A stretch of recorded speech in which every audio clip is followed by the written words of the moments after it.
Sa balitang espesyal, ginang sa nasod China, mo'y hinungdan sa disgrasya kay gihilabtan ang traffic mirror tungod sa feng shui. Sutaon tang istoryahan ni. Pinaagi ni katropang Raybox.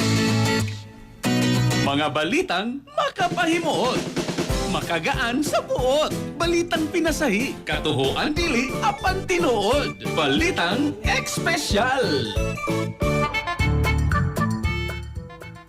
Usa ka ginang sa Shanghai makatropa nga nag-atubang og seryosong kaso human gihilabtan ang posisyon sa traffic mirror sa atubangan sa ilang balay ngayang giingong nagdala og malas sa iyang pamilya. Nagsugod ang kining tanan human siya makasinati og sunod-sunod nga badlak og sakit og pagkonsulta sa feng shui expert giingon nga ang convex mirror sama sa demon revealing mirror nga nagbunyag sa demonyo. Giingong gipugos sa ginang nga ibalhin na sa amin makatropa hinungdan sa pagkawala sa visibility sa kurbada og pagdaghan na hinuon sa mga disgrasya. Bisan gisuwayan sa property management nga magbutang og second mirror, giusab gihapon sa ginang ang posisyon sa mga salamin human makasinati og malas. Sa katapusan mga katropa, mi-appeal ang pulis o gibaharan siya nga posibleng manubag sa balaod kung adunay masamdan o mamatay tungod sa iyang gihimo. Basti lang di malasag yun. Anyways, sa ato mga katropang kalalakinan nga grabe kahapo sa lawas o wala nagyoy igong energy panahon sa kama. Mga katropa, di ay Turbo Food Supplement for Men gama sa Yes to Health Incorporated nga dunay maka og Clavo Huasca nga mooy mo pa energy nimo mahatag og boost siya nang imong libido mga katropa nga makakumpati kapag yun sa imong asawa. Safe imnon 30 minutos sa dili pa inyo ang labing-labing pag turbo na. Kaysa turbo, wagas ang lakas. Alang sa naghiusap Pilipino para sa Pilipinas, inyong